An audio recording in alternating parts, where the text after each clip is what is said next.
Alhamdulillahirrahmanirrahim. Wassalatu wassalamu ala asrafil anbiya'i wal mursalin wa ala alihi washabihi ajmain.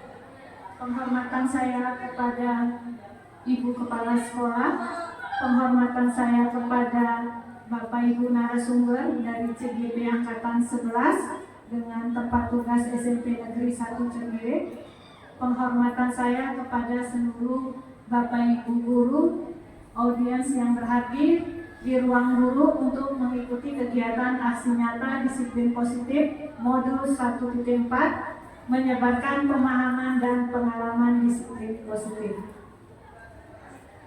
Bapak Ibu, hari ini adalah kegiatan yang akan dilaksanakan oleh CGP Angkatan 11 perwakilan dari SMP Negeri 1 Cegire yang akan dibawakan presentasi oleh Ibu Nursia SPDI. Kemudian dibawakan juga presentasi oleh Ibu Fitriani SPD.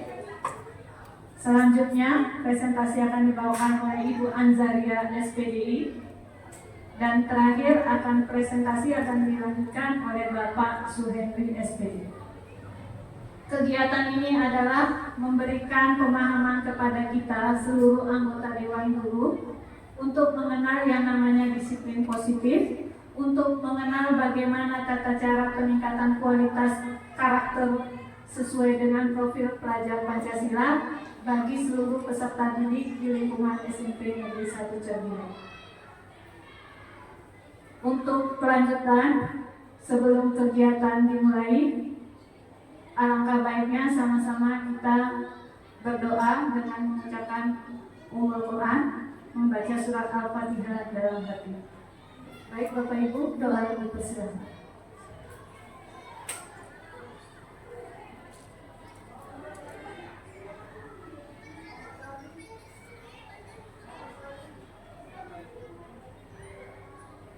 Doa selesai. Terima kasih. Semoga kegiatan hari ini dapat berjalan dengan lancar sesuai dengan kaidah yang diinginkan oleh para CGP Angkatan 11. Kegiatan selanjutnya adalah pembukaan yang akan diberikan sambutan oleh Bapak Kepala Sekolah atau yang mewakili Ibu Rufiati bidang kurikulum di SMP Negeri 1 Cegire. Kepada Ibu kami persilahkan.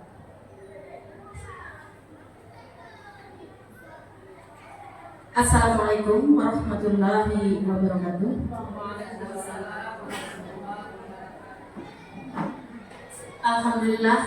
Alhamdulillah, mari sama-sama kita panjatkan kehadiran Allah Subhanahu wa taala di mana pada siang hari ini kita masih diberikan kesehatan sehingga kita dapat berkumpul di ruangan guru yang sederhana ini. Shalawat beriring salam sama-sama kita sanjung sajikan kepada alam Nabi besar Muhammad Sallallahu Alaihi Wasallam, karena berkat bimbingan beliaulah sehingga kita sekarang mendapati ilmu pengetahuan sebagaimana yang kita rasakan sekarang ini. Penghormatan saya kepada para Bapak Ibu CGP Angkatan 11 yang berasal dari SMP Negeri 1 Cegire, kepada seluruh Dewan Guru yang telah bersedia menghadiri kegiatan aksi nyata disiplin positif modul 1.4 di mana menyebarkan pemahaman dan pengalaman disiplin positif. Bapak Ibu semuanya, pengharapan saya di lingkungan sekolah di sini tentu tidak lain dan tidak bukan, ya, apa yang akan dipaparkan oleh para CGP ini nantinya, ya, bisa kita pahami dan bisa sama-sama kita belajar. Artinya itu nanti akan terrealisasi dari kegiatan kita sehari-hari yang tentunya bukan hanya disebarkan, bukan hanya dipahamkan ke kita Dewan Guru, tetapi nanti aksi nyata ini yang benar-benar bisa kita lihat, bisa kita lakukan, bisa sama-sama kita laksanakan pada sekolah kita tercinta ini. Karena mengapa Bapak Ibu di sini kaitan dengan sebuah disiplin positif? Ini akan memberikan nilai plus bagi sebuah sekolah. Kalau nilai plus sudah terangkat sebuah sekolah, tentu yang terangkat bukan hanya siswa-siswinya, tetapi yang akan terangkat lebih dari itu, siapa gurunya. Kepala sekolahnya berarti berhasil memimpin sebuah sekolah tersebut. Karenanya di sini disiplin positif bukan hanya sekedar isapan jempol, ya, sebuah isapan jempol. Dan hal ini harus kita laksanakan dengan secara bersama-sama dan tidak mudah memang, karena terlalu lama kita berada di zona nyaman, sehingga kalau kita melaksanakan sebuah disiplin positif yang untuk mengangkat nilai tambah pada sebuah sekolah, ini tentu ada kendala. Tetapi saya yakin dengan kehadiran para CGP, ada 3 ibu dan 1 bapak di sini, ditambah lagi dengan kolaborasi dari kita semua guru mendukung aksi tersebut, tidak ada hal yang mustahil. Ya, ini semuanya nanti saya yakin akan bisa kita laksanakan di kehidupan kita, tentunya di dunia pendidikan pada lingkungan SMP Negeri 1 Cekirek. Mengantisipasi dari disiplin positif di sini, tentunya kita telah banyak belajar dari para pahlawan-pahlawan pendidikan yang banyak memberikan pemahaman kepada kita Dewan Guru saat ini, ya. Kita tentu belajar dari masa lalu. Ki Hajar Dewantara di sana, ya, sebagai Bapak Pendidikan. Apa yang beliau sampaikan? Ada Eng Arso Suntulodo, Eng Madiau Mangunkarso, dan satu lagi Tukuri Handayani. Ketiga poin tersebut diperlukan peran dari kita pendidik, peran dari kita Dewan Guru, ya. Karenanya sebuah disiplin positif ya bermula dari ketiga kalimat tersebut, di mana kita Dewan Guru harus mampu menjadi teladan. Di depan kita harus mampu menjadi teladan untuk anak didik. Kenapa anak didik bisa telat? Kita cari tahu apa yang menjadi ketelatan mereka. Faktor alamkah? Faktor MK? Ya, karena kalau faktor alam kita tidak bisa memberikan apapun kepada anak sanksi.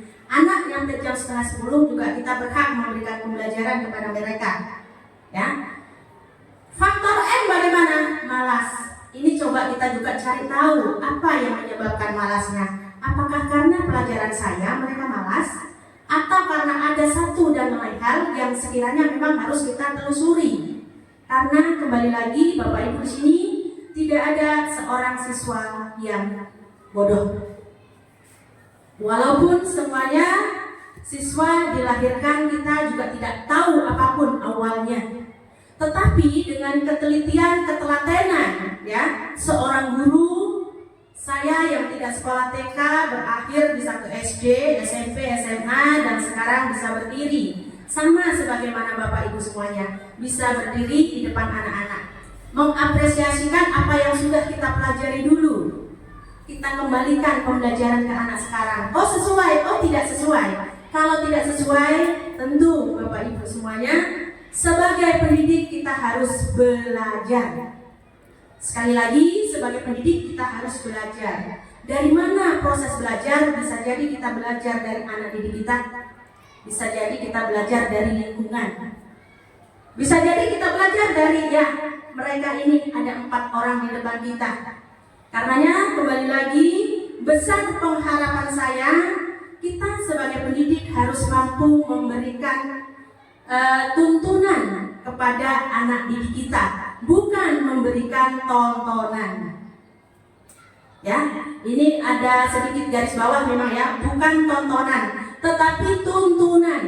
Sekali lagi, ada anak yang Bu, permisi, Bu, saya keluar Bu, gak sanggup begini begitu, sesak dan lain-lain, dipersilahkan.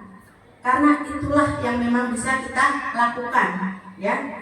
Karena ada juga sebuah istilah yang memang sering kita dengar, anak kencing berlari pasti karena gurunya kencing berdiri. Itu ada istilah. Jadi kenapa? Karena anak akan melihat role modelnya itu seorang guru. Kita seperti apa, yakinlah kita pasti dicontoh oleh anak didik kita. Ya, meskipun pada usia SMP di sini anak sudah mulai muncul jati diri mereka. Ya, mereka sudah bisa mulai mengarahkan dirinya mereka sendiri. Tapi jangan lupa, peran dari guru itu sangat diharapkan. Kembali lagi, Tutpuri Handayani, guru harus bisa menjadikan teladan bagi anak didiknya. Selanjutnya lagi di sana juga terkait pemahaman disiplin positif di sini, tentunya banyak hal yang akan kita dapatkan nantinya dari para narasumber yang sudah ada ya, dan tentunya dengan kemampuan beliau-beliau di sini ke depannya SMP Negeri 1 Cagirek bukan hanya sekedar SMP Negeri 1 yang ada di balik tulisan, tetapi akan menjadi sebuah fakta ke depannya. SMP Negeri 1 Cagirek bisa kembalikan kejayaan pada masa dulu. Masa dulu SMP kita Negeri 1 Cagirek hebat. Anak-anak asal keluar disegani. Ayo sama-sama kita bentuk hal yang seperti itu. Karena dengan seperti itu akan mengangkat juga siapa dewan gurunya. Dan hal itu tidak akan mungkin bisa terlaksana hanya oleh keempat beliau yang di depan di sini. Itu nol besar. Semuanya akan bisa tercapai apabila keempat para narasumber nantinya dan juga kolaborasi kita. Ingat, kolaborasi di sana. Dukungan, bukan hanya dukungan, tetapi memang benar-benar kita sama-sama berusaha. Bagaimana sekolah kita ke depannya bisa tampil lebih maksimal. Pertama, di sini tentunya dengan penyebaran pemahaman tentang disiplin positif, ke depannya anak-anak kita menjadi lebih memiliki karakter sebagaimana pada profil pelajar Pancasila. Terakhir dari saya berpesan untuk keempat para narasumber di sini, ilmu yang didapatkan pada pembelajaran ataupun pendidikan pada calon guru penggerak di angkatan 11 ini secara benar-benar aplikasi nyata nanti tentunya ke sekolah, tentunya juga yang khususnya kepada anak didik dan pengimbasan kepada semua rekan guru. Dan semoga nantinya ilmunya memang bisa kita rasakan dalam aplikasinya nanti. Di sini juga tentunya saya mengucapkan ribuan terima kasih kepada Bapak Ibu yang sudah berusaha mengikuti pendidikan hingga sampai saat ini. Dan tentunya pengharapan saya keempat Bapak Ibu di sini nantinya akan selesai sampai akhir pendidikan dan mendapatkan sertifikat guru penggerak di angkatan 11. Hanya ini yang bisa saya sampaikan. Sekali lagi rasa terima kasih saya kepada Bapak Ibu guru yang telah bersedia menghadiri penyebaran pemahaman tentang pengalaman disiplin positif. Dan sekali lagi kepada empat narasumber, tetap bersemangat, jangan pantang menyerah. Kalaupun itu berat, inilah yang harus kita jalani. Tapi yakinlah akan ada akhir yang indah. Saya akhiri. Assalamualaikum warahmatullahi wabarakatuh. Warahmatullahi wabarakatuh. Alhamdulillah, terima kasih yang tak teringat atas arahan dan bimbingan yang telah disampaikan oleh Ibu Rufiati selaku kurikulum dari SMP Negeri 1 Cagirek. Banyak hal yang bisa kita pelajari dari arahan dan bimbingan Ibu terhadap kami seluruh Dewan Guru yang berhadir hari ini. Semoga kolaborasi untuk meningkatkan pemahaman dan implementasi dari disiplin positif dapat kami laksanakan secara baik demi kualitas pendidikan yang lebih baik bagi seluruh peserta didik di SMP Negeri 1 Cagirek. Kegiatan selanjutnya adalah pemaparan presentasi yang akan disampaikan oleh ibu-ibu dan bapak guru hebat yang terangkum dalam CGP angkatan 11. Tetap semangat, senyum dulu Bapak Ibu ya, supaya keadaan tidak terlalu menegangkan. Untuk menghemat waktu, segala bentuk ruang, mikrofon, dan waktu dan tempat kami persilahkan. Siapa yang terlebih dahulu? Kepada Ibu Nursia, saya persilahkan dengan segala hormat.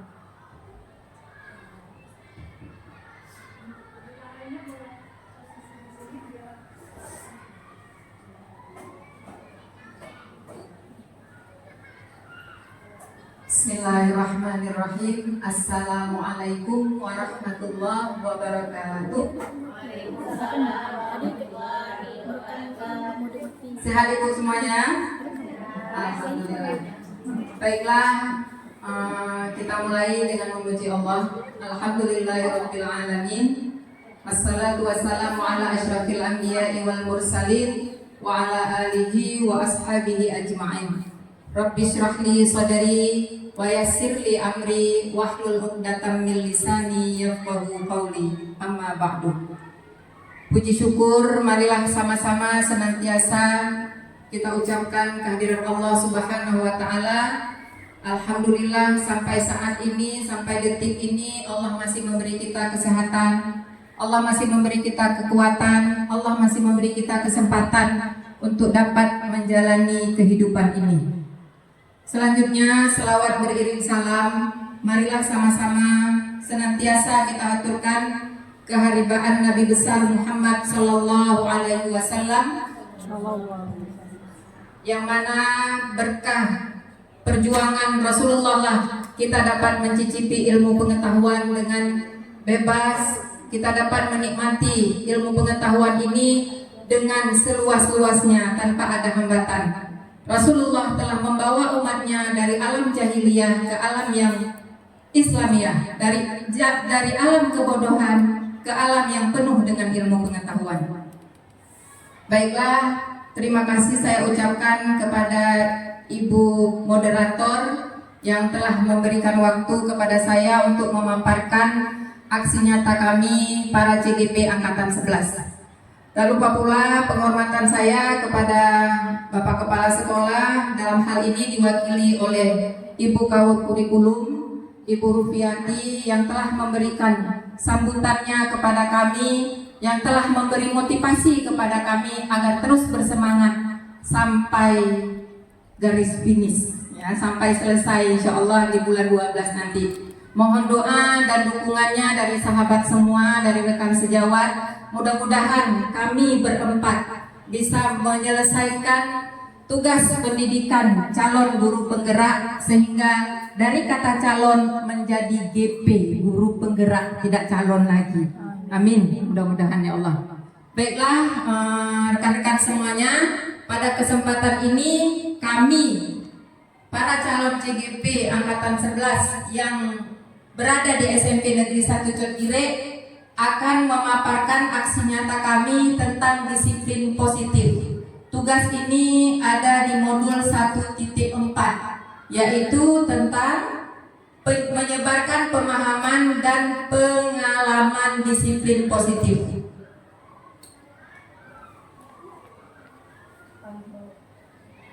Baik, saya ulangi. Assalamualaikum warahmatullahi wabarakatuh. Salam dan bahagia. Bapak Ibu, kita senantiasa mengucapkan salam, karena salam itu adalah keselamatan, dan itu yang kita harapkan. Dan intinya kita selalu ingin bahagia, karena dalam setiap doa kita selalu membacakan, ya Allah berikanlah aku kebahagiaan di dunia dan kebahagiaan dan di akhirat. Dan terakhir doa kita terlepas dari azab api neraka. Jadi kalimat yang dipopulerkan dalam CGP ini, dalam dalam materi guru penggerak ini selalu diucap-ucap salam dan bahagia. Jadi keselamatan dan kebahagiaanlah yang kita harapkan. Baiklah, para rekan sejawat semuanya, di sini kami akan memperkenalkan diri. Anggota CGP Angkatan 11 yang ada di SMP Negeri 1 Cotgire. Yang pertama adalah saya sendiri, Bu Nursia SPDI. Kemudian ada Bu Fitriani SPD, kemudian ada Bu Anzariah SPDI, dan yang terakhir ada Pak Suhendri SPDI. Alhamdulillah kami berempat berkolaborasi akan menyampaikan pemaparan tentang aksi nyata disiplin positif modul 1.4. Sosialisasi disiplin positif di SMP Negeri 1 Cotgire. Agendanya pembukaan dan perkenalan. Pembukaan sudah kita buka tadi dengan doa, membaca Ummul Quran. Kemudian perkenalan sudah saya perkenalkan tadi, kami anggota CGP Angkatan 11. Kemudian presentasi konsep disiplin positif. Sebelumnya ada kata sambutan dari kepala sekolah. Alhamdulillah wakil kepala sekolah sudah memberikan kata sambutannya. Selanjutnya presentasi konsep disiplin positif. Insya Allah akan saya mulai yang pertama, kemudian nanti akan dilanjutkan oleh rekan-rekan CGP kami. Kemudian ada tanya jawab dan refleksi, dan terakhir nanti penutup. Baiklah Bapak Ibu, kita mulai poin pertama. Disiplin positif. Jadi mengenai pendidikan, tidak lepasnya kita dengan seorang yang sangat kita kenal. Ada Bapak Ki Hajar Dewantara. Beliau adalah tokoh pendidikan. Banyak sekali kalimat-kalimat yang beliau utarakan tentang pendidikan. Kita lihat di sini, menurut Ki Hajar Dewantara, pendidikan adalah tempat persemaian benih-benih kebudayaan dalam masyarakat untuk menciptakan manusia Indonesia yang beradab.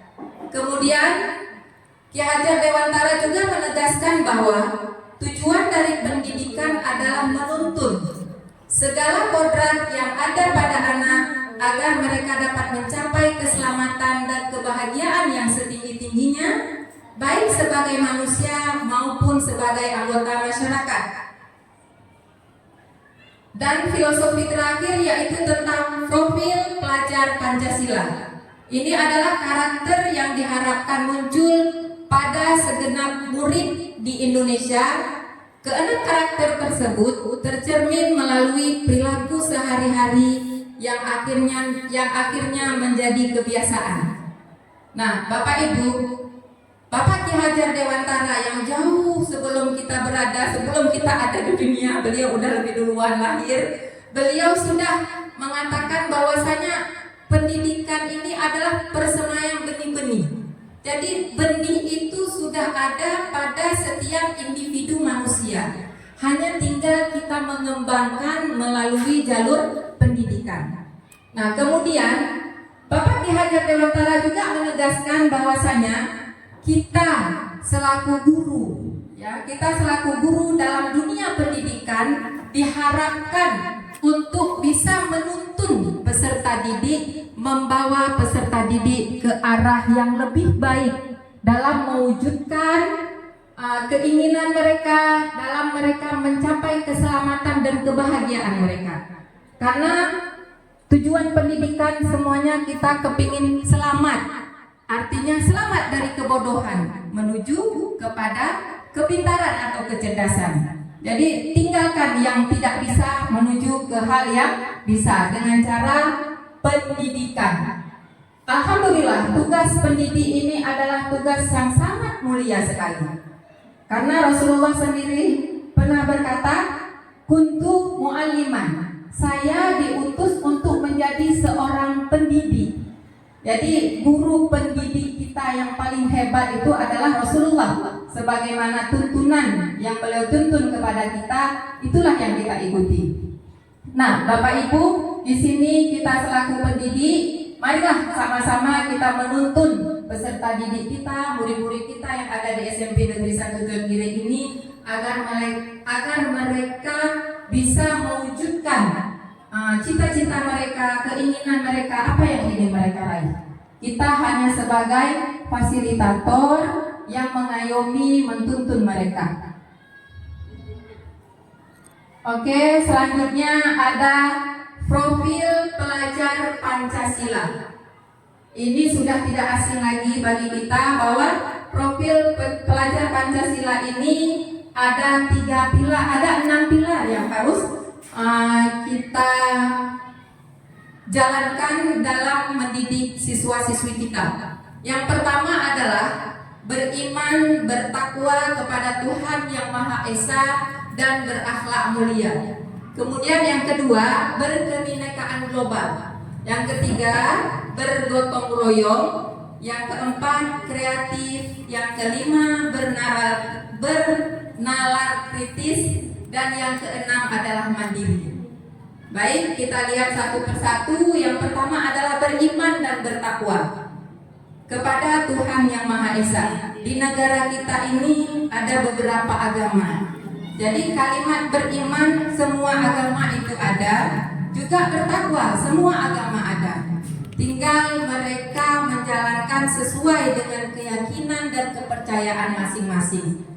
Jadi beriman dan bertakwa kepada Tuhan Yang Maha Esa. Setelah kita beriman kemudian kita bertakwa, barulah muncul berakhlak mulia. Bapak Ibu semuanya, berakhlak mulia di sini terdiri dari akhlak kita kepada agama, kemudian akhlak kita kepada sesama manusia, dan akhlak kita kepada makhluk Allah lainnya, serta akhlak kita dalam bernegara. Nah, akhlak dalam beragama, alhamdulillah selama ini kita di SMP Negeri 1 Cotgire sudah menjalankannya. Di mana bukti kita sudah menjalankannya? Ketika kita masuk ke kelas di pagi hari, ketika masuk kita ke dalam kelas, setiap memulai pembelajaran, selalu kita mulai dengan berdoa sebelum belajar dan berdoa sesudah belajar. Ini adalah akhlak kita kepada agama. Dan kita katakan kepada anak-anak, ayo anak ibu kita berdoa sesuai dengan agama kita masing-masing. Nah, kemudian akhlak kepada negara. Mana bukti akhlak kita kepada negara? Contoh, kita setiap ada kegiatan atau hari-hari besar di negara kita selalu merayakannya. Misal di 17 Agustus kita merayakan upacara 17 Agustus, upacara hari kemerdekaan. Kemudian di setiap hari Senin di sekolah kita selalu mengadakan upacara bendera rutin setiap hari Senin. Ini merupakan salah satu akhlak kita kepada negara. Karena Rasul juga pernah mengatakan hubbul watan minal iman. Cinta tanah air itu sebagian dari iman. Jadi wujud cinta kita kepada negara kita dengan kita menjalankan setiap kegiatan-kegiatan yang berhubungan dengan negara kita, terutama pada perayaan hari-hari besar negara kita. Kemudian yang kedua, berkebinekaan global. Jadi Bapak Ibu, negara kita ini terdiri dari bermacam ragam budaya, ya, bermacam ragam budaya, dan negara kita ini adalah negara yang Bhinneka Tunggal Ika. Walaupun berbeda-beda, kita tetap satu jua. Ya, jadi dalam perbedaan tetap kita ada satu, yaitu Kesatuan Republik Indonesia. Nah, kemudian profil pelajar Pancasila berikutnya adalah bergotong royong. Gotong royong, kolaborasi, kerjasama. Jadi kita sesama Dewan Guru, kita dengan para peserta didik kita, dan kita dengan seluruh komponen yang ada di SMP ini saling bergotong royong untuk mewujudkan suatu keinginan kita yang baik tentunya. Selanjutnya kreatif. Kreatif kita di sini mengharapkan, kita selaku guru selalu mengharapkan anak-anak didik kita, peserta didik kita bisa kreatif. Ya. Begitu juga dengan kita terus belajar dan terus belajar untuk menciptakan kreatif itu, baik itu dalam pembelajaran maupun di luar pembelajaran. Kemudian bernalar kritis. Bapak Ibu, anak-anak kita tuntun mereka supaya mereka bernalar kritis. Artinya ketika mereka belajar, ketika mereka meresapi ilmu pengetahuan itu, mereka bisa mengembangkan apa yang mereka dapatkan dari kita. Mereka bisa mengaplikasikannya, mereka bisa mengimplementasikannya dalam kehidupan mereka. Dan selanjutnya adalah mandiri.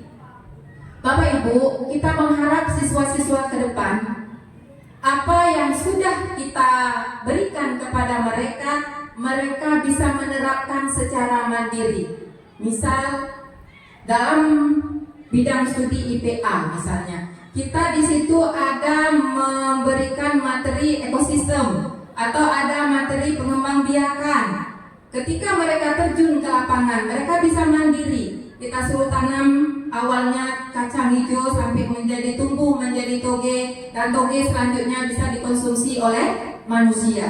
Jadi kita harapkan kepada peserta didik kita setelah mereka menuntut ilmu di SMP Negeri 1 Curkire ini bisa mandiri dalam kehidupan bermasyarakat.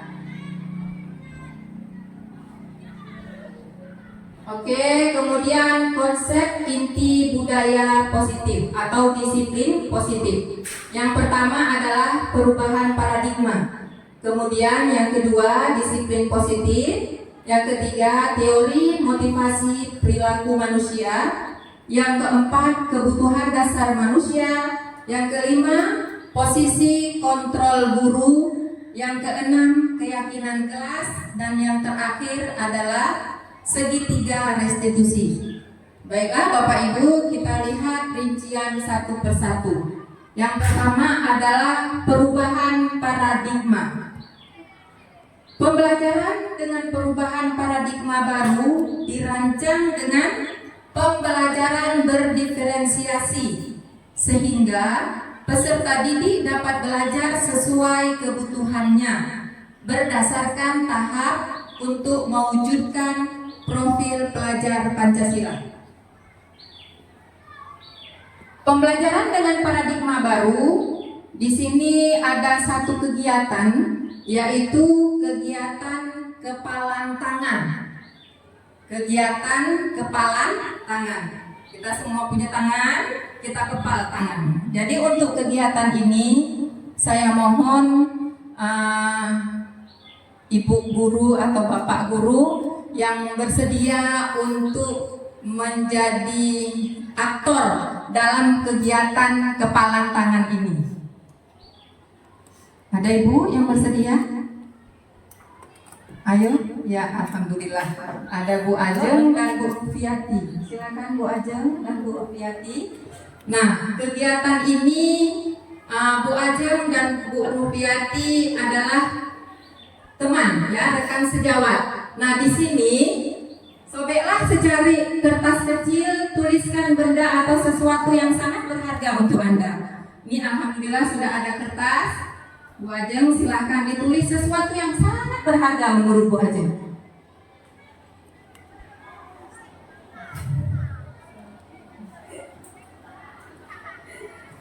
Terserah Bu Ajeng, apakah nama suami Bu Ajeng di situ yang sangat berharga atau nama orang tua yang telah membesarkan, melahirkan kita, ya. Kemudian Bu Ajeng letakkan di salah satu tangan Bu Ajeng dan genggam sekuat-kuatnya. Oke, kemudian teman Bu Ajeng di sini Bu Rufiati berusaha mencoba sekuat tenaga untuk mengambil sesuatu yang ada di dalam kepalan tangan Bu Ajeng. Ya, ayo silakan Bu Ajeng. Nggak mau, nanti beli bakso. No. Yang berharga nggak bisa diganti sama bakso. Beli bakso udah. Murah kali. Ya, Bu Rufi berusaha dengan sekuat tenaga sampai harus ditembus. Iya, ayo gimana Bu Ajeng? Masih bertahan? Bertahan, alhamdulillah. Gimana Bu Rufi? Nggak berhasil? Nggak berhasil. Karena pertahanan dari Bu Ajeng. Nah, Bapak Ibu semuanya, terima kasih Bu Rufi dan Bu Ajeng. Kita lihat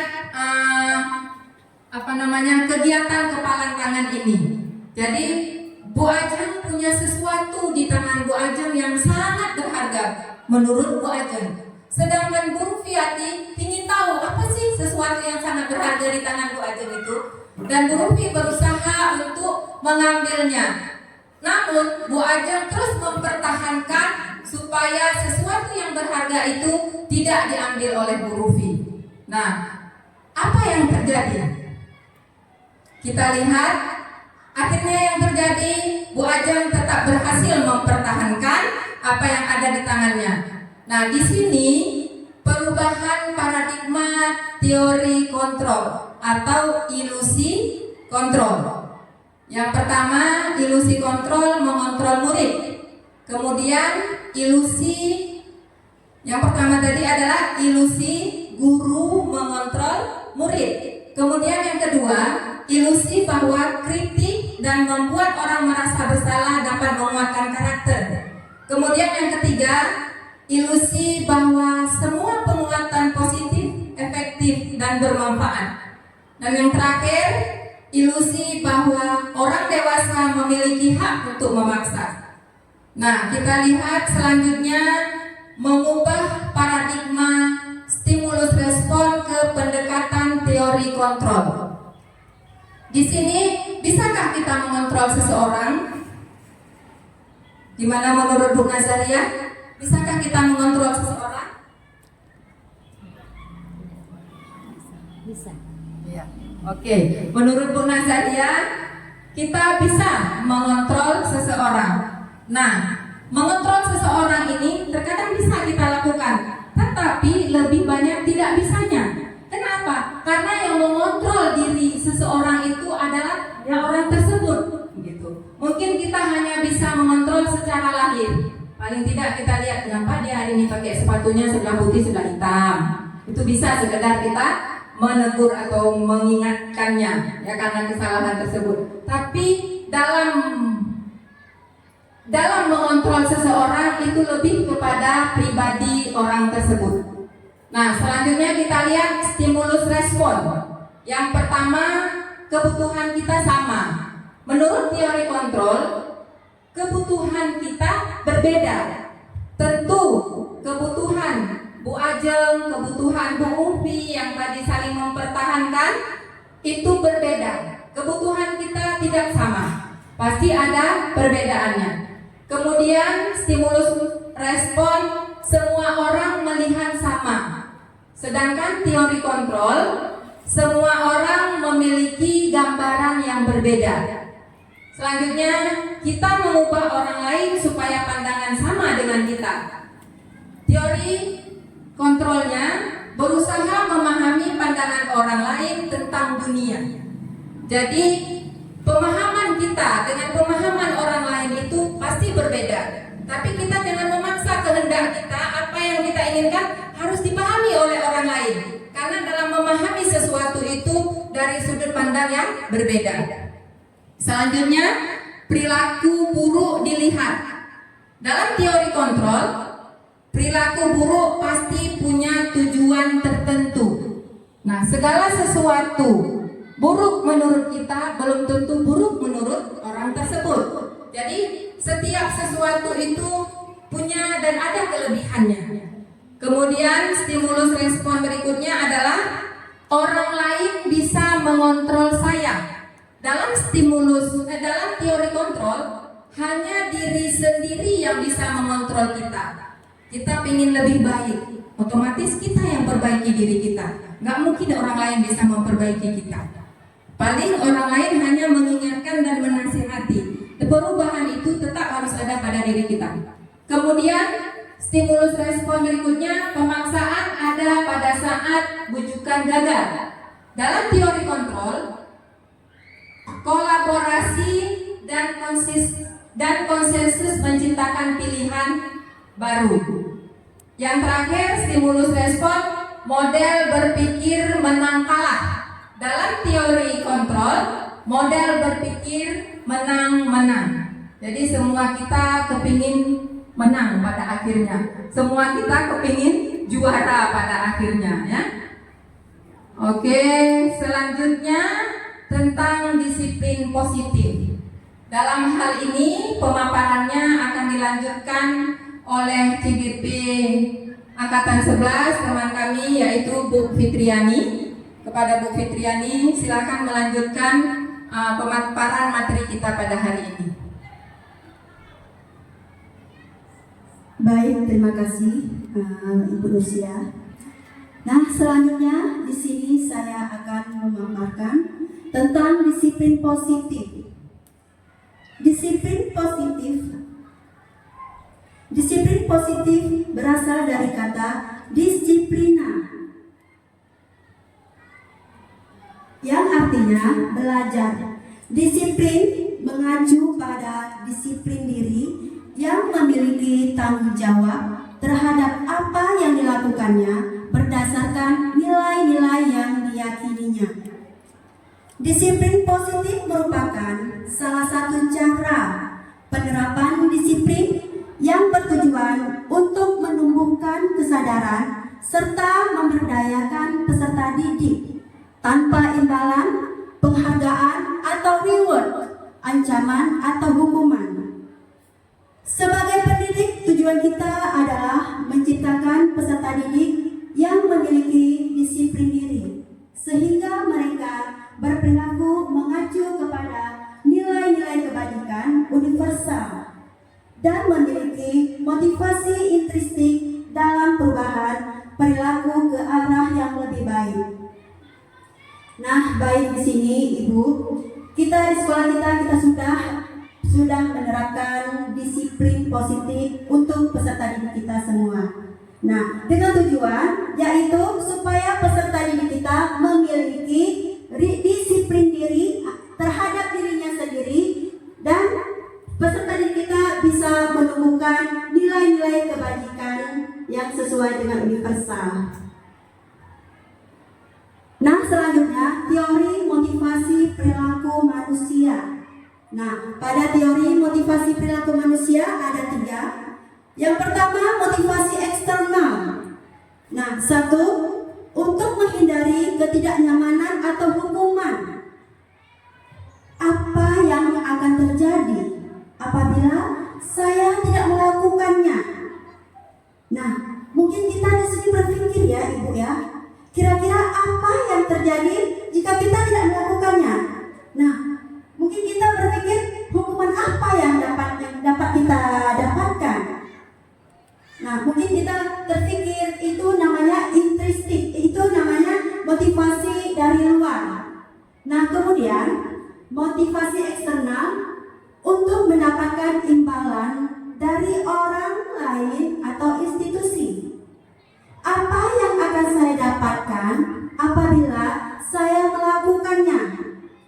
Nah, di sini kira-kira kita mengharapkan imbalan dari orang lain. Nah, contohnya ya, Ibu Bapak. Nah, di sini misal kita setiap hari hadir tepat waktu.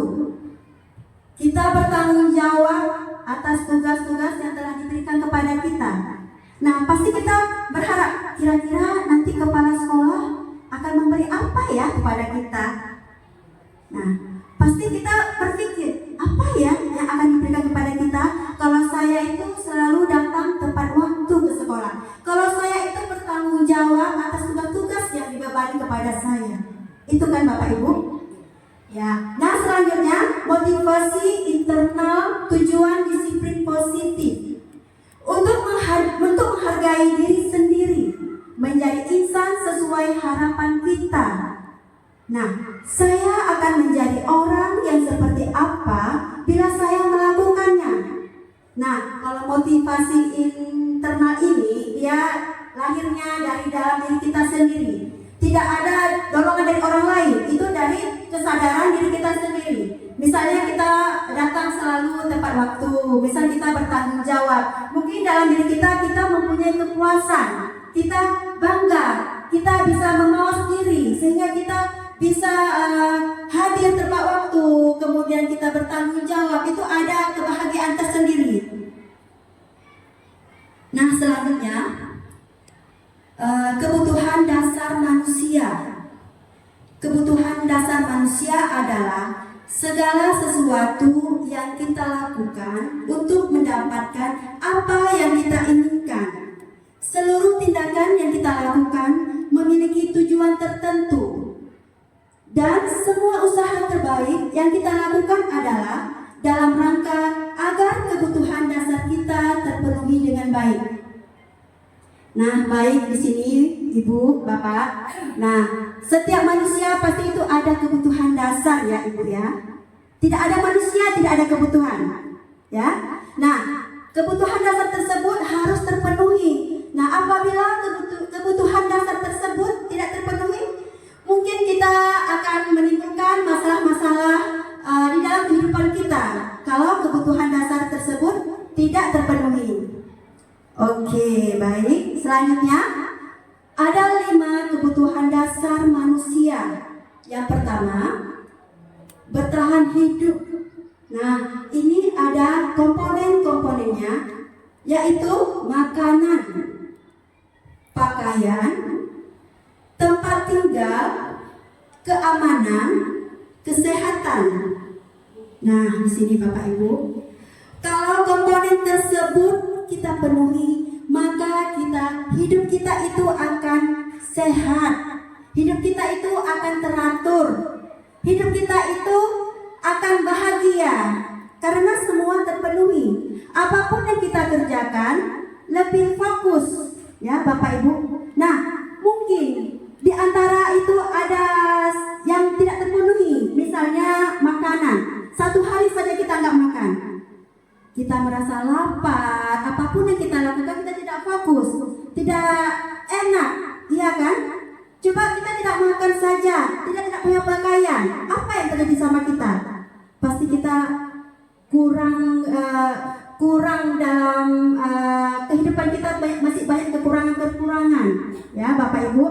Nah, selanjutnya kedua, kasih sayang dan rasa diterima.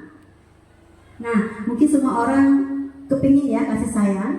Oke, rasa diterima, diperdulikan, berbagi, kerjasama, menjadi bagian dalam kelompok. Nah, rasa diterima. Nah, semua orang ingin dirinya itu rasa diterima oleh siapapun dan dengan keadaan apapun. Ya, kemudian diperdulikan. Kita ingin ya diri kita ini diperdulikan oleh orang lain, tidak diasingkan, ya, kita dipedulikan, kemudian kita diterima di lingkungan tersebut. Mungkin itu kita terasa nyaman. Nah, kemudian bukan itu saja, setelah kita dipeduli oleh orang lain, kemudian kita sudah diterima oleh orang lain, kita juga harus bisa berbagi, ya, kita harus bisa berbagi kepada orang lain. Nah, begitu juga kita harus ada kerjasama. Kenapa? Di dalam kerjasama itu, di dalam suatu kelompok, maka akan mencapai tujuan bersama. Oke, nah selanjutnya 3, kebebasan. Mandiri, memiliki pilihan, mencoba hal baru, mampu mengendalikan arah dirinya. Nah, kebebasan. Gimana Ibu kira-kira kebebasan? Bebas kita ya, bebas untuk mengerjakan sesuatu, bebas kita dalam memilih sesuatu, bebas dalam hal-hal baru, mencari hal-hal baru. Kemudian kita bebas dalam berekspresi ya apa yang ada dalam pikiran kita. Itu bebas Ibu. Kemudian penguasaan, harga diri, keinginan untuk dianggap, memimpin, berprestasi, diakui dan didengar. Nah, ini penguasaan. Nah, mungkin semua orang, setiap manusia itu ada harga diri. Ya, Bapak Ibu, harga diri itu yang tidak bisa diinjak-injak oleh orang lain. Nah, kemudian kita itu ingin dianggap oleh orang lain. Nah, artinya di lingkungan tersebut kita itu dianggap, merasa diri kita itu ada,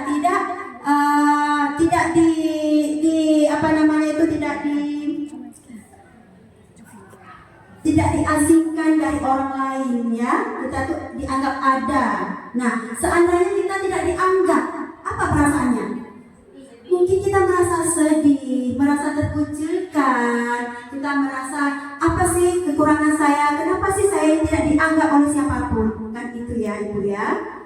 Nah, kemudian memimpin, berprestasi, diakui dan didengar oleh orang lain.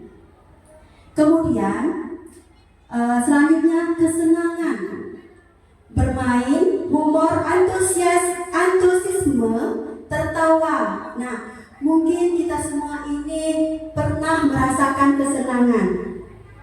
Senang dalam bermain, senang dalam tertawa. Itu memang hari-hari yang pernah kita kerjakan. Ada satu hari kita tidak senang, mungkin kita semua senang. Ada satu hari kita yang nggak tertawa. Pasti itu yang hal-hal yang sering kita lakukan di dalam kehidupan kita sehari-hari. Baik, selanjutnya ini ada contoh atau kalimat ya. Aku sebel, lukisanku tidak rapi dan bagus. Ibu guru malah nunjukin ke semua teman-teman aku di depan kelas. Nah, kira-kira ini kebutuhan apa ya, Ibu? Apakah itu kebutuhan penguasaan? Apakah itu kebutuhan kebebasan? Apa kebutuhan kasih sayang? Kebutuhan apa, Ibu? Kasih sayang. Saya ulang lagi ya. Oke. Aku sebel, lukisanku tidak rapi dan bagus. Ibu guru malah nunjukin ke semua teman-teman aku di depan kelas. Nah, kira-kira ini kebutuhan apa, Bapak Ibu? Kebutuhan apa? Penguasaan ya, Ibu ya. Penguasaan. Nah, kemudian aku bosen setiap hari belajarnya gitu-gitu terus, dengerin ibu guru aja. Nah, kira-kira ini kebutuhan apa, Ibu? Iya, kebutuhan kebebasan. Ya, mungkin si anak tersebut dia bosan dengan belajar di depan kelas saja. Dia ingin belajarnya itu bervariasi, sehingga dia bosan dalam kelas. Nah, kemudian ibu guru bilang, aku tidak boleh bersenandung ketika sedang mengerjakan tugas. Katanya, kelas harus tenang, tidak boleh ada suara. Padahal aku kan suka dan hobi menyanyi. Nah, kira-kira itu kebutuhan apa ya, Ibu? Kebutuhan apa? Kebebasan ya, kebebasan. Karena dia ingin bernyanyi, tetapi ibu tersebut tidak boleh dia bernyanyi. Padahal aku kan suka bernyanyi, aku kan hobi bernyanyi. Tapi kenapa ibu guru tidak boleh aku bernyanyi? Kan itu ya, dia ingin bebas, ingin kebebasan. Kemudian ibu guru tidak menyapaku hari ini, padahal aku pakai sepatu baru. Itu kira-kira kebutuhan apa, Ibu? Kebutuhan apa? Iya, perhatian, kasih sayang ya. Di sini anak tersebut dia ingin guru itu menyapa dia karena dia merasa hari ini dia lebih cantik karena dia menggunakan sepatu baru. Tapi kenapa ya ibu guru tidak menyapa aku? Padahal aku kan pakai sepatu baru. Aku kepingin sih disapa oleh ibu. Padahal aku sudah cantik, sudah pakai sepatu baru. Gitu ya kira-kira Ibu ya. Nah, selanjutnya di sini ada 5 posisi kontrol guru. Yang pertama, penghukum. Kedua, pembuat rasa bersalah. 3, teman. 4, pemantau atau monitor. 5, manajer. Nah, Ibu, ini adalah 5 posisi kontrol guru. Oke, selanjutnya 5 posisi kontrol. Motivasi, identitas gagal atau kontrol dari luar. Identitas berhasil atau sukses, kontrol dari luar. Identitas berhasil atau sukses, kontrol diri. Itu dari diri, ya Ibu. Nah, kemudian menghindari hukuman, mengharapkan imbalan atau ketergantungan pada orang lain, menghargai diri sendiri.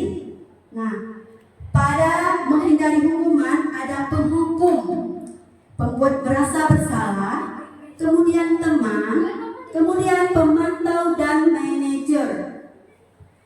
Nah, baik, di sini guru berbuat sebagai penghukum, ya. Guru ini sebagai penghukum, menghardik, menunjuk-nunjuk, menyakiti, menyindir. Itu guru sebagai penghukum. Kemudian guru sebagai pembuat merasa bersalah, berceramah dan mengatakan seharusnya ibu istimewa. Nah itu membuat merasa bersalah. Jadi anak tersebut merasa bersalah gitu ya. Nah selanjutnya teman membuatkan alasan-alasan untuk muridnya. Kemudian pemantau menghitung dan mengukur.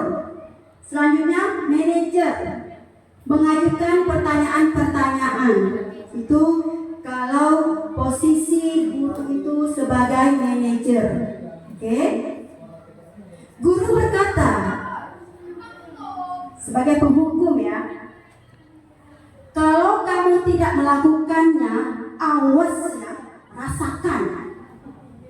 Ya, itu sebagai penghukum. Rasanya kejam sekali ya. Kira-kira suara saya ada kejam nggak ya?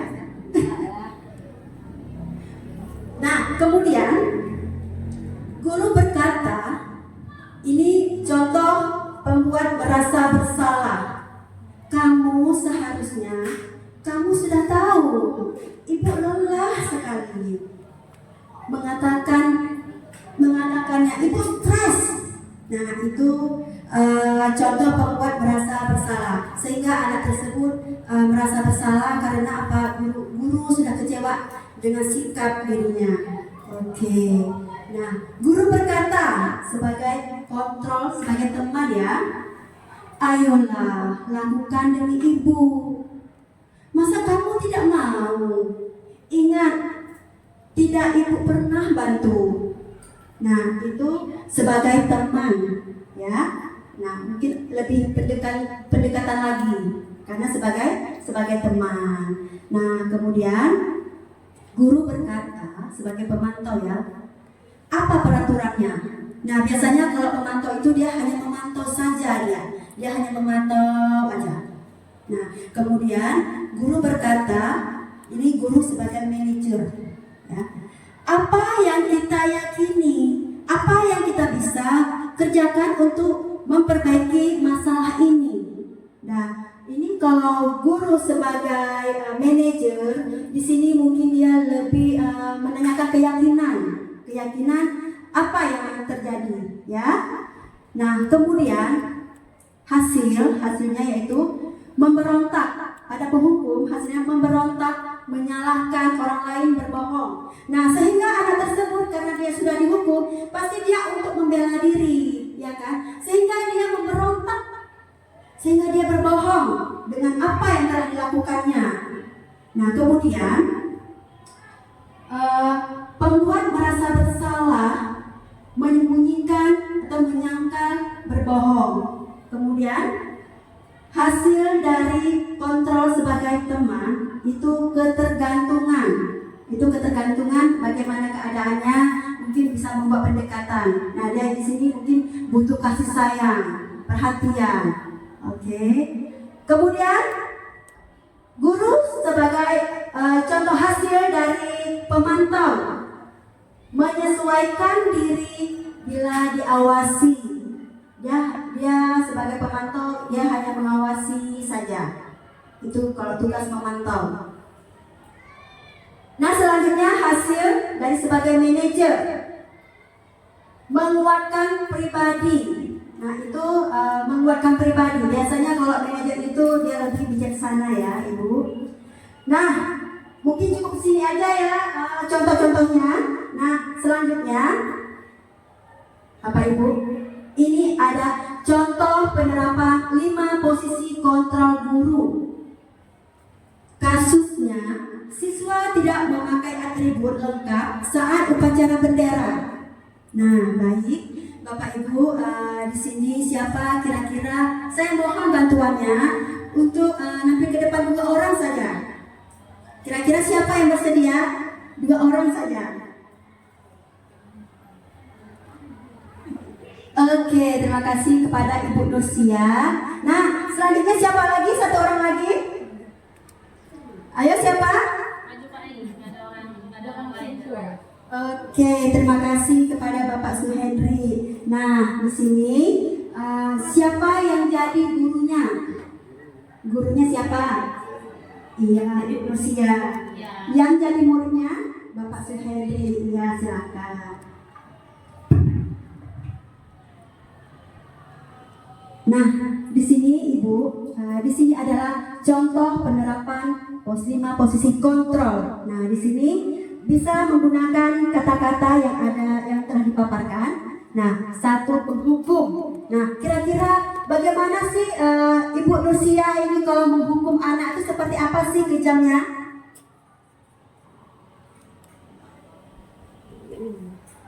Suhendri, Iya Ibu. kenapa kamu hari ini terlambat sekolah? Telat bangun Ibu. Oke, Ibu akan beri hukuman kepada kamu. Silakan kamu lari keliling lapangan 5 kali karena kamu terlambat ke sekolah. Siap Ibu. Oke, itu sebagai penghukum. Iya, oke. Kira-kira ada kejam nggak suara Ibu Nursia kalau sebagai penghukum? Kurang ya? Kurang. Kejam. Kalau suara biasa nggak mencerminkan bahwa ibu ini seorang yang penghukum. Iya. Cuman makna yang disampaikan dari kalimatnya harus lari Iya. sekeliling lapangan di sana, identik dengan hukumannya. Iya, benar sekali Bu Rufiati. Nah, selanjutnya lanjut Ibu. Pembuat rasa bersalah. Suhendri, Ibu kan sudah bilang, sudah beberapa kali Ibu bilang, coba kamu bangun tidur yang cepat, jangan sering kali terlambat. Maaf Ibu, saya semalam begadang, jadi saya telat. Oke. Saya janji nggak akan ulangi lagi. Iya, terima kasih Hendri. Jadi mulai besok jangan terlambat lagi ya. Ya, oke, bagus sekali. Pak Suyatri itu dia merasa bersalah ya, karena gurunya itu sudah kecewa kalau dia tuh sering terlambat gitu ya. Nah, selanjutnya posisi kontrol sebagai teman. Oke, Suhendri. Ya Ibu. Iya. Tolong besok kamu hargai Ibu sebagai wali kelas kamu. Jadi mulai besok tolong kamu jangan terlambat lagi ke sekolah, ya. Iya Ibu, akan saya usahakan. Oke, terima kasih. Yang harus itu ya, harus. Oke. Nah, selanjutnya pemantau atau monitor. Nah, gimana kira-kira ini? Suhendri, akhir-akhir ini Ibu perhatikan kamu sering terlambat datang ke sekolah. Tadi alasan kamu karena kamu bergadang, terlambat bangun tidur kalau pagi karena malamnya kamu suka bergadang. Ya, Ibu perhatikan kamu sering seperti itu dan alasan kamu sering yang itu aja juga. Memang itu Ibu yang terjadi. Iya, benar. Oke, Mas Yanti jujur ya, itu yang terjadi. Oke. Nah, kemudian posisi kontrol guru sebagai manajer. Nah, ini lebih.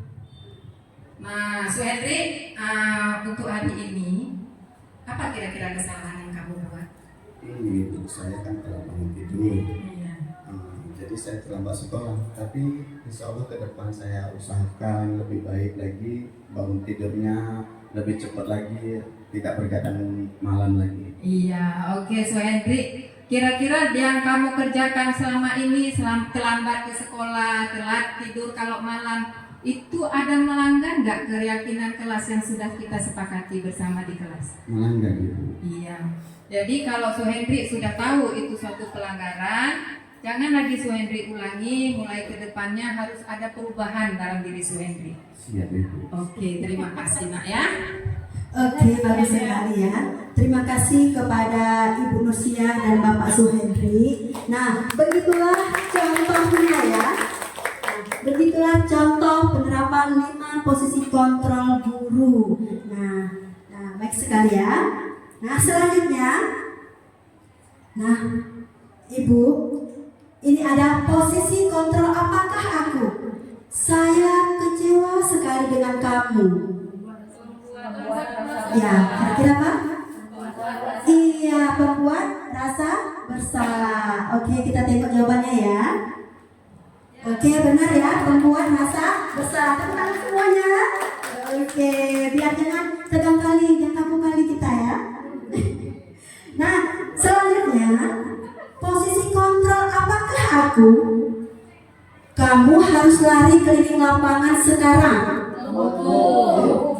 Ya, penghukum. Iya, mari kita tengok jawabannya ya. Iya, benar sekali. Kamu harus lari keliling lapangan sekarang. Itu sebagai penghukum. Oke, bagus sekali. Nah, selanjutnya, posisi kontrol apakah aku? Apa rencanamu untuk menyelesaikan masalah ini? Kira-kira apa? Manajer. Oke, kita lihat ya. Oke, benar sekali. Posisi kontrol sebagai manajer. Nah, selanjutnya, posisi kontrol apakah aku? Ayo lakukan demi Bapak Ibu ya nak. Nah, kira-kira apa? Sebagai teman. Oke, kita tengok jawabannya.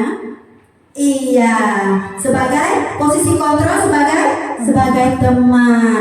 Nah, selanjutnya, posisi kontrol apakah aku? Kamu tidak akan pernah dapat nilai jika kamu tidak mengerjakan tugas. Nah, kira-kira posisi kontrol apa? Ya? Pemantau. Coba kita lihat jawabannya ya. Oke, benar sekali. Tepuk tangan dulu Ibu. Iya. Nah, selanjutnya diskusi 5 posisi kontrol. Di mana posisi Anda sebelum belajar modul disiplin positif? Nah, di sini Ibu, kira-kira di mana posisi kita sebelum kita belajar modul disiplin positif? Nah, kira-kira kita ini berada di mana? Di mana Ibu? Di penghukum ya? Di penghukum. Ya, kenapa? Karena setiap anak yang membuat kesalahan, ujungnya kita pasti akan memberi hukuman kepada anak tersebut. Padahal kita itu tidak berencana untuk menghukum anak tersebut, tetapi karena mungkin untuk membuat efek jerah kepada anak tersebut, sehingga kita menghukum anak tersebut. Ya, padahal itu tidak boleh sama kita, tidak boleh ada pada guru kalau penghukum. Nah, kemudian bagaimana perasaan Anda saat itu? Bagaimana perasaan kita Ibu ketika kita menghukum? Kita merasa kesal ya, kita merasa palak, kita merasa kenapa sih dia kayak sama saya banyak kali? Gitu kan? Banyak kali, udah sekali, 2 kali, 3 kali kita bilang dia tidak pernah mau dengar, sehingga kita merasa kesal, palak, emosi. Ya, jatuhnya kita memberi hukum kepada si anak tersebut. Nah, kemudian di mana posisi Anda saat ini? Nah, kira-kira setelah kita mengetahui tentang modul disiplin positif, kira-kira posisi kita saat ini di mana ya Ibu? Sebagai apa? Sebagai? Iya, sebagai manajer. Ya, sebagai manajer. Nah, kita bisa menjadi pemimpin pembelajaran untuk peserta didik kita ya. Mungkin manajer itu hal yang paling tepat yang harus kita tanamkan pada setiap guru ya. Semua kita ini harus ada posisi kita pada manajer ya. Kemudian bagaimana perasaan Anda saat ini? Nah, setelah kita mengetahui tentang manajer, kita sudah tahu posisi kita sebagai manajer. Bagaimana perasaan kita yang selama ini kita lakukan? Bersalah. Gimana? Merasa bersalah. Iya, kita merasa bersalah. Berarti apapun yang kita lakukan selama ini berarti kita salah. Kita mencoba menghukum anak-anak ketika dia salah, ketika dia terlambat datang ke sekolah, ketika dia nggak buat PR, ketika dia mengeluarkan baju keluar, kita memberi hukuman. Ya, nah itu kita merasa diri kita ini banyak kesalahan-kesalahan. Nah, oleh sebab itu maka dari sekarang kita harus memperbaiki diri kita. Kita harus sebagai manajer. Manajer itu kita harus menjadi pemimpin pembelajaran untuk peserta didik kita. Oke. Nah, selanjutnya tindakan guru, hukuman atau konsekuensi. Mencatat 100 kali di dalam buku kalimat, saya tidak akan terlambat lagi karena datang terlambat ke sekolah. Nah, kira-kira ini ibu hukuman atau konsekuensi? Hukuman ya? Iya. Nah, kemudian lari mengelilingi lapangan basket 2 kali karena terlambat hadir di sekolah. Ya, hukuman ya? Iya. Kemudian murid diminta untuk push up 16 kali karena tidak menggunakan masker ke sekolah. Kira-kira apa? Hukuman, iya benar. Kemudian menggantikan kertas tugas teman yang telah dicoret-coret, hukuman atau konsekuensi? Konsekuensi. Iya, konsekuensi. Nah, selanjutnya membersihkan tumpahan air di meja tulis karena tersenggol pada saat belajar. Kira-kira apa? Konsekuensi. Nah, selanjutnya meminta murid tidak mengenakan sepatu seharian di sekolah karena tidak menggunakan sepatu hitam. Hukuman. Hukuman, Bu. Hukuman, iya. Lari mengelilingi lapangan basket 2 kali karena terlambat 15 menit untuk mengikuti pelajaran PJOK. Kira-kira ini apa? Konsekuensi. Oke, mari ya Ibu Bapak kita lihat jawabannya. Oke, benar ya? Benar. Nah, tepuk tangan semuanya. Iya, semangat Ibu. Masih semangat. Oke. Selanjutnya, ini ada keyakinan kelas yang akan dipaparkan oleh teman saya CGP Angkatan 11, yaitu Bapak Suhendri kepada kepada Ibu Anzaria. Kepada Ibu Anzaria, saya persilakan. Oke, untuk selanjutnya keyakinan kelas yang akan dipaparkan oleh teman saya calon CGP Angkatan 11, yaitu Ibu Anzaria SPDI. Kepada Ibu Anzaria SPDI dipersilahkan.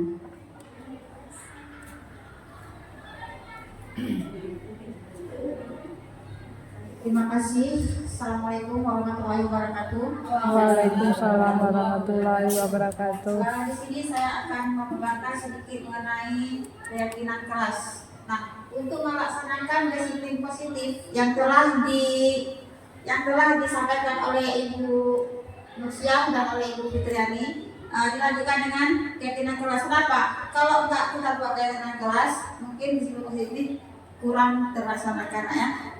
Maaf. Berikutnya, mengapa keyakinan kelas? Mengapa bukan peraturan kelas? Nah, keyakinan kelas, hukuman dan penghargaan. Ya, mengapa harus keyakinan kelas? Mengapa tidak peraturan kelas? Nah, di sini keyakinan mungkin lebih mudah kita laksanakan daripada peraturan. Sebagai contoh, mengapa kita memiliki peraturan harus menggunakan helm bila mengendarai kendaraan roda 2? Itu peraturan. Nah, peraturan ini tentunya bisa saja dilanggar, ya, bisa saja dilakukan apabila karena peraturan ini motivasinya berasal dari luar atau eksternal. Nah, ketika dia tidak ada yang memperhatikan, ketika tidak ada yang melihat, maka bisa saja kita melanggar. Misalnya, ketika kita berkendaraan, hari ini nggak ada razia, nggak perlu pakai helm, itu namanya peraturan, bisa Langgar. Nah, kalau keyakinan, kita yakin pada diri kita sendiri bahwa memakai helm ini upaya untuk menjaga keselamatan kita. Jadi walaupun tidak ada yang memantau, tidak yang memperhatikan, kita tetap akan melakukannya. Tetap memakai helm supaya kita tidak terjadi musibah apabila tersenggol, jatuh, kepala kita akan terlindungi dan kita akan selamat. Oke. Yang kedua, mengapa kita memiliki peraturan harus datang tepat waktu pada saat mengikuti pelatihan? Nah, ini peraturan. Ya, nah kalau orang melakukan peraturan tentu mengharapkan sesuatu. Nah, itu pujian atau penghargaan dan sebagainya, bisa saja dianggap. Nah, kalau kita mengenai keyakinan, saya datang tempat waktu ini untuk menghargai waktu saya sendiri dan untuk menghargai orang lain supaya saya menjadi pembelajar yang baik. Nah, ini tentu tidak akan terlanggar ya. Kemudian yang ketiga, mengapa kita memiliki program 3M? Menggunakan masker, mencuci tangan, dan menjaga jarak 1,5 meter. Nah, ini peraturan. Kalau tidak seperti saya tadi, kalau misalnya tidak ada yang melihat, kita bisa saja melanggar. Nah, untuk mendukung motivasi intrinsik, kembali ke nilai-nilai atau keyakinan-keyakinan yang lebih menggerakkan seseorang dibandingkan mengikuti serangkaian peraturan-peraturan seperti serangkaian tadi. Kalau keyakinan itu pasti kita melaksanakan sendiri, karena itu motivasi datangnya dari diri kita sendiri, kesadaran kita sendiri. Nah, berikutnya pembentukan keyakinan keras. Nah, keyakinan keras ini dibentuk atas dasar yang pertama abstrak ya, kemudian berupa pernyataan universal, dibuat dalam pernyataan positif sedikit saja agar mudah diingat, sehingga sesuai dengan kondisi kelas dan sekolah sehingga mudah diterapkan.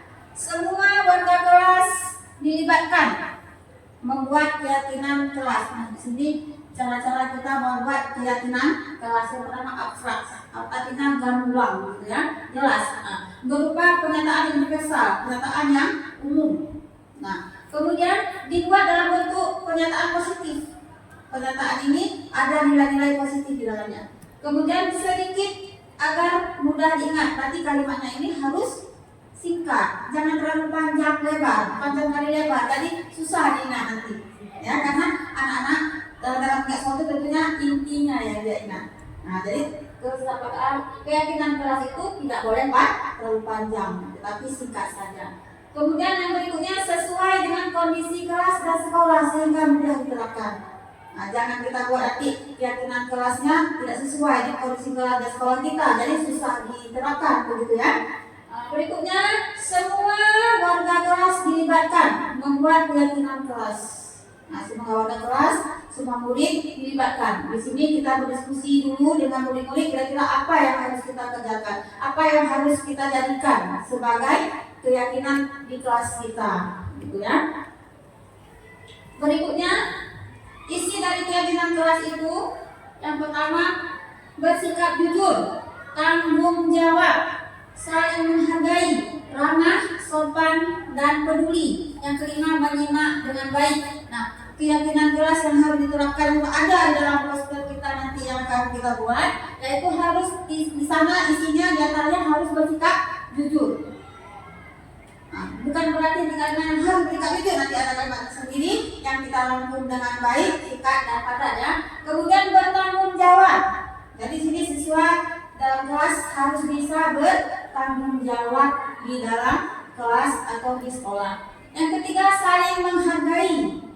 Nah, ini poin saling menghargai juga harus ada kita tampilkan dalam poster keyakinan kelas. Nah, berikutnya ramah, sopan, dan peduli. Berarti di antara sama keluarga sekolah dan keluarga kelas harus saling ramah, sopan, dan saling peduli, tidak membuli, tidak mengejek dan sebagainya. Yang kelima, menyimak dengan baik. Nah, di sini kita harus menentukan bahwa ketika guru di kelas sedang memberi pembelajaran, murid atau siswa harus menyimak dengan baik, ya, tidak berbicara ataupun mengobrol dengan temannya pada saat guru sedang menjelaskan. Nah, perencanaan dan menghormati orang lain dan barang miliknya. Nah, di sini harus ada dalam keyakinan kelas itu tampak seperti, tidak tampak seperti. Yang pertama, memberi salam saat bertemu, tampak seperti memberi salam saat bertemu. Tidak tampak seperti acuh jika bertemu. Ya. Yang berikutnya, tampak seperti mengasumsi niat baik. Tidak tampak seperti selalu menaruh rasa curiga. Berikutnya, meminta izin jika ingin meminjam barang. tidak tampak seperti mengambil langsung tanpa meminta izin. Nah, berikutnya tampak seperti menghormati perbedaan, tidak tampak seperti individualis. Terus mengungkapkan rasa terima kasih, tidak tampak seperti mengungkapkan rasa terima kasih. Tidak mudah mengungkapkan rasa terima kasih. Ya. Berikutnya meminta maaf jika melakukan kesalahan, tidak tampak seperti enggan mengakui kesalahan. Nah, ini harus kita masukkan ke dalam keyakinan kelas yang akan kita buat. Nah, di sini pelaksanaan keyakinan kelas yang sudah kita buat di kelas 3 ya. Nah, itu keyakinan kelas pada kelas 9. Yang pertama, setelah para murid berdiskusi untuk menentukan keyakinan kelas, kemudian mereka menulis keyakinannya itu di kertas post-it, kemudian ditempelkan ke tempat yang telah disediakan, ya. Kemudian ini berikutnya, ya. Dari hasil kertas post-it dari anak-anak ini, siswi dirangkum menjadi suatu keyakinan kelas yang singkat, padat, dan mencakupi syarat-syarat yang telah saya sebutkan tadi, maka terbentuklah kesepakatan kelas berikut. Ya. Nah, berikutnya peraturan dalam melaksanakan keyakinan kelas. Peraturan bagaimana mencari peraturan dan bagaimana kita ubah menjadi keyakinan kelas. Nah, di sini yang pertama, selalu kembalikan buku pada tempatnya. Ini merupakan peraturan. Nah, kira-kira keyakinannya atau nilai kebalikan yang dituju dari peraturan ini apa? Apa, Ibu? Tanggung jawab ya. Oke, nanti kita lihat jawabannya. Nah, kemudian yang kedua, dilarang mengganggu orang lain. Nah, kira-kira itu peraturannya dilarang mengganggu orang lain. Nah, keyakinan yang tepat atau yang kebalikan yang dituju apa kira-kira? Ada yang bisa Menghargai, Bu. Menghargai, ya benar sekali. Menghargai ya. Terus hadir di sekolah 15 menit sebelum pembelajaran dimulai. Ini peraturan. Keyakinannya apa? Nilai positifnya apa? Disiplin dan komitmen. Gitu ya, benar sekali Ibu-ibu ya. Selanjutnya, dilarang melakukan kekerasan. Apa keyakinannya? Keselamatan. Iya, benar sekali. Terus berikutnya, dilarang menggunakan narkoba. Apa? Kesehatan. Ya, benar sekali. Nanti kita lihat jawabannya. Berikutnya, bergantian atau menunggu giliran. Ayo, keyakinannya apa kira-kira? Budaya antri apa? Kesabaran, budaya antri, dan disiplin. Nanti kita lihat jawabannya. Kemudian menggunakan masker. Kesehatan, ya benar sekali. Jangan berdiri di kelas atau di koridor. Jangan berlari di kelas atau koridor. Jangan berlari, ya benar sekali. Jangan berlari di kelas atau di koridor. Keselamatan. Ya, nanti kita lihat jawabannya ya Pak Ibu ya. Iya, tanggung jawab, menghormati diri sendiri dan orang lain, menghargai orang lain, berkomitmen, keselamatan, menghormati orang lain, kesehatan, kesabaran, kesehatan, dan keselamatan. Oke, terima kasih, tepuk tangan semuanya. Supaya kita lebih semangat lagi ya Pak Ibu ya. Nah, jadi apabila ada anak telah kita buat keyakinan kelas ternyata dia melanggar. Nah, apa yang kita lakukan? Apakah kita menghukum, memberinya konsekuensi? Nah, di sini akan dilanjutkan. Apabila anak melakukan pelanggaran, maka akan dilakukan penyelesaiannya dengan segitiga restitusi. Apa segitiga restitusi? Suatu proses dialog yang dijalankan guru atau orang tua agar dapat menghasilkan murid yang mandiri dan bertanggung jawab. Ya, apa itu restitusi? Restitusi adalah proses menciptakan kondisi bagi murid untuk memperbaiki kesalahan mereka sehingga mereka bisa kembali pada kelompok mereka dengan karakter yang lebih kuat. Ini menurut Gosen ya. Restitusi itu mengembalikan murid ke dalam kelompoknya dengan karakter yang lebih kuat. Oke. Berikutnya ada 9 ciri-ciri restitusi. Yang pertama, restitusi bukan untuk menembus kesalahan, namun untuk belajar dari kesalahan. Nah, kedua, restitusi memperbaiki hubungan, ya bukan memperjelek hubungan. Yang ketiga, tawaran bukan paksaan. Yang keempat, restitusi menuntun untuk melihat ke dalam diri. Kelima, restitusi menjadi kebutuhan dasar yang mendasari tindakan. Yang keenam, restitusi diri adalah cara yang paling baik untuk memperbaiki diri. Yang ketujuh, restitusi fokus pada karakter bukan tindakan. Yang kedelapan, restitusi fokus pada solusi. 9. Restitusi mengembalikan murid yang bersalah pada kelompoknya. Nah, restitusi ini dilakukan dengan 3 langkah ya. Yang pertama, menstabilkan identitas. Yang kedua, memvalidasi tindakan yang salah. Dan yang ketiga, menanyakan keyakinan. Nah, proses 3 langkah restitusi ini akan dilanjutkan oleh teman CGP saya juga, itu di Kabineta 11, yaitu Bapak Suhendi. Bapak Suhendi dulu silakan.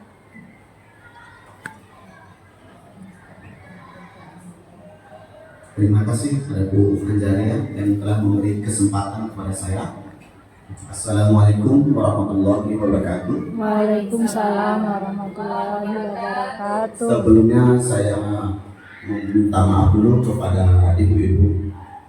Ini maksudnya bukan saya menggurui atau mengajarkan apa-apa, cuma kami ini melaksanakan tugas kami, cuma menyampaikan disiplin positif, yaitu saya melanjutkan materi segitiga restitusi. Yang pertama ada menstabilitaskan identitas. Yang pertama, berdasarkan prinsip membuat kesalahan adalah bagian dari proses pembelajaran. Yang kedua, menggeser identitas gagal ke identitas sukses. Contohnya, guru biasanya berbicara atau ngomong kepada siswanya, berbuat salah itu hal yang manusiawi. Tidak ada manusia yang sempurna. Bapak Ibu juga pernah bertanya begitu kan kepada siswa. Yang kedua, contohnya, kita pasti bisa menyelesaikan masalah ini. Contoh, kalau ibu-ibu memanggil siswa yang bermasalah, pasti menanyakan, kita pasti bisa menyelesaikan masalah ini. Tidak ada kita langsung bertanya kepada siswa untuk langsung tunjuk poin. Tidak ada. Kita tanya dulu ke siswanya, alasannya apa. Contoh pemain anak yang terlambat ke sekolah, kita tanyakan dulu. Contohnya, tanyakan dulu kenapa dia terlambat sekolah, alasannya apa, kenapa semua.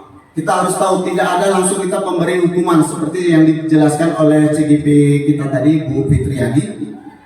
Yang ketiga, Bapak Ibu tidak tertarik untuk mencari tahu siapa yang benar, siapa yang salah. Bapak Ibu lebih tertarik untuk menyelesaikan masalah. Untuk permasalahan seperti kasus-kasus siswa, kita tidak perlu mencari siapa semua yang bermasalah, tapi kita harus mencari solusinya bahwa masalah itu harus bisa diselesaikan. Yang keempat, kalau kamu menyalahkan diri kamu sendiri terus-menerus, apakah kamu bersikap baik pada dirimu sendiri? Kalau kita sudah bersalah, ya pastinya kita ingin berbuat baik lagi. Yang kedua, validasi tindakan yang salah. Berdasarkan prinsip, setiap perilaku berupaya memenuhi kebutuhan tertentu. Yang kedua, guru akan bergeser dari pemikiran stimulus respon menjadi proaktif. Yang ketiga, mengenai dan mengakui kebutuhan murid akan memperbaiki hubungan dengan murid. Contohnya, kita seorang guru, kamu bisa saja akan melakukan hal yang lebih buruk, tapi kamu tidak melakukannya, kan? Itu pertanyaan kita yang salah. Yang kedua, kamu pasti punya alasan mengapa melakukannya. Pasti semua kalau udah ada masalah, pasti ada alasannya untuk melakukannya. Yang ketiga, apa yang penting bagi kamu? Jika anak-anak sudah bermasalah, kalau udah mengejek teman-temannya di kelas, pasti timbul tuh apa yang penting bagi kamu? Kalau kita pertanyakan. Yang keempat, maukah kamu belajar cara lain untuk mendapatkan yang kamu butuhkan tanpa harus memukul? Yang kelima, apakah kamu bisa melakukan dengan lebih baik lagi besok? Kalau kita sudah bersalah, setidaknya kita ke depan pasti ingin lebih baik lagi. Yang ketiga, segitiga institusi, yaitu menanyakan keyakinan. Yang pertama, murid akan diberikan pertanyaan-pertanyaan bermakna untuk memunculkan motivasi secara intrinsik. Yang kedua, mampu mengingatkan keyakinan dengan tindakan yang salah. Contohnya, kita seorang guru, nilai yang kita percaya di kelas, seperti saya tadi yang dipraktekkan oleh Bu Nursia, saya sebagai murid, itu contohnya kayak gitu, percaya. Itu ada nilai-nilai keyakinan kelas, itu contohnya. Nilai kebajikan, nilai keyakinan apa yang telah disepakati kelas ideal itu seperti apa sih? Contohnya itu tadi yang diperjelas oleh Bu Anjaria ya. Yang ketiga, kamu ingin jadi anak seperti apa? Itu nanti besok, kalau saya sih sebagai guru pejok, saya punya juga kayak gini, saya buat sepakatan kelas. Itu tadi Bu Anjaria keyakinan kelas Bu ya. Saya sepakatan kelas saya, semua guru yang di sini, kalau bukan walinya aja ya, guru mata pelajarannya, setidaknya untuk masuk ke kelas, sebelum pelajaran dimulai, setidaknya buat dulu keyakinan atau peraturan. Kalau peraturan sendiri ya, kalau keyakinan bersama. Jadi kalau yang saya buat, setiap baju olahraga, saya buat kesepakatan kelasnya. Jika tidak lengkap baju olahraga, saya sepakatannya membuat yang salah itu, kalau nggak lengkap bajunya, kita sanksinya 100 lembar sampah. Itu. Yang keempat, apa yang kamu rasakan ketika kamu melakukan itu? Kamu menjadi orang seperti apa? Kita ini ingin seperti apa? Kita tanya sama siswa, ingin seperti apakah kamu? Kita tanya lebih baik, dia itu inginnya kayak mana gitu. Ini jangan asal kita kasih langsung hukuman. Setidaknya kita ada lah, maksudnya bicara hati ke hati. Nah, ini ada video saya segitiga restitusi, cuplikannya aja, tapi maaf ibu-ibu.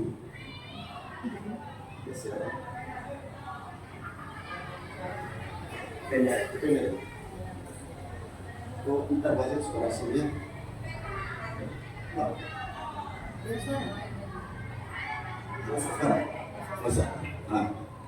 Maaf ibu, meningkat waktu ya.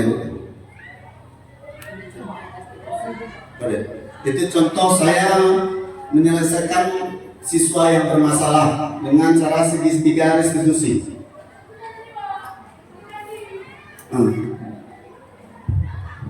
Demikian Ibu Bapak yang dapat saya sampaikan dalam segitiga restitusi. Yang pertanyaan